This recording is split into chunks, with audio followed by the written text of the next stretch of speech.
Oh my god, today is my last day of college. Hi, this is Harika. అందరూ ఎలా ఉన్నారు? చాలామంది నన్ను అయితే అడిగారు కంటెంట్ పోస్ట్ చేసి 1 మంత్ అవుతుంది, ఏంటి ఇంకా గివప్ ఇచ్చేస్తున్నావా ఏంటి అనేసి. బట్ నో అండి, honestly because of my studies and works.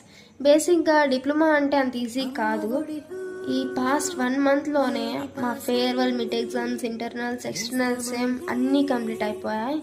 But these 3 years, we learned, we enjoyed, and we experienced a lot about friendship and life. Finally, it's done today. It's really felt like an adventure filled with beautiful memories with my buddies. We are going to miss our classmates, classrooms, faculty, principals, and everything in our college. రేపటి నుండి నేనైతే again ఫ్రీక్వెంట్గా content అనేది post చేస్తాను. Unfollow చేయకుండా నన్ను ఇంతకు ముందు సపోర్ట్ చేసిన వాళ్ళందరికీ big thanks from my side. మీ సపోర్ట్ నాకు ఎప్పుడు ఇలానే ఉంటుందని అనుకుంటున్నాను. అండ్ మీ డిప్లొమా ఫ్రెండ్స్ ఎవరైనా ఉంటే వాళ్ళకు కూడా ఈ రీల్ని షేర్ చేయండి. Then see you in the next video. Bye.